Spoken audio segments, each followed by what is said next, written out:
So for Campfire tonight, we're going to talk about shrimping, and specifically shrimping in Hood Canal.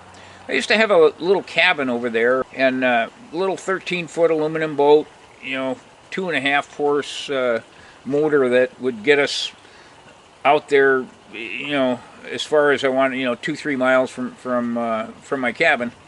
And one day somebody says, well, you've got to try shrimping. We would go there and we get a lot of clams and oysters and crab. I mean, we really do well on crabbing back then. This is probably 25 years ago.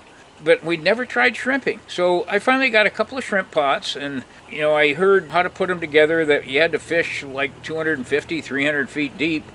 And because of that depth and the currents going through, you had to put rebar on the bottom of the pots to keep the current from hitting against the line and dragging the pots across the bottom. The pots had to be fairly stationary in order to lure the shrimp in. And then I was told, well, you got to use smelly bait. So I think I went around and I got something like mackerel or maybe some old perch carcasses or something, and used that for my bait.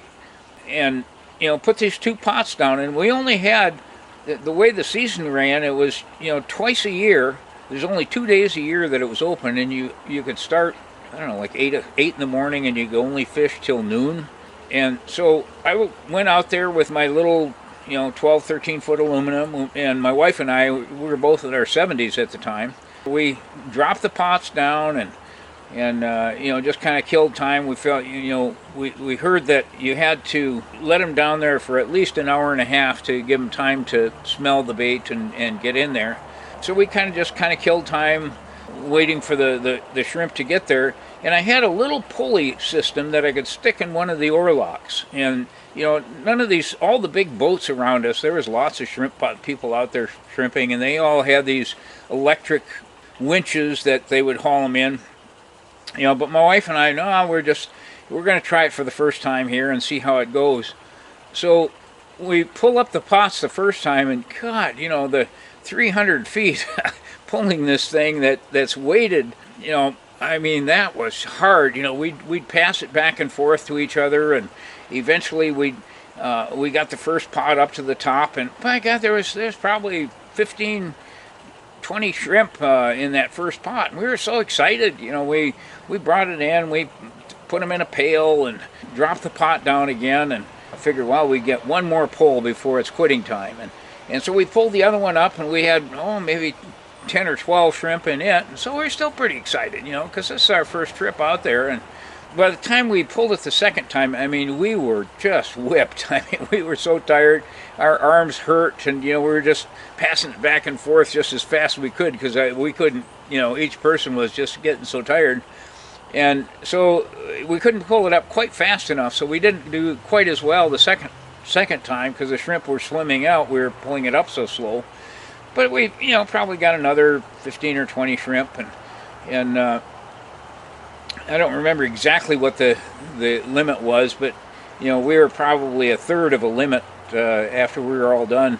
So somebody came by, and that had been out there watching us suffer, dragging this pot up, and says, "Hey, we got more shrimp than we can legally keep, kind of thing. You want a few?" And so they gave us a bucket of shrimp, and man, we were so excited. And that was I think we tried it one more time like that, but it just was so tough that I just decided, okay, if I ever go shrimping again, I'm going out with one of them guys that has that electric winch and all that stuff. That looked like that's the kind of shrimping I want to do in the future. So, but the old-fashioned way, that's kind of fun way to get started, and it does work. I mean, we got a few that way, and that's my story.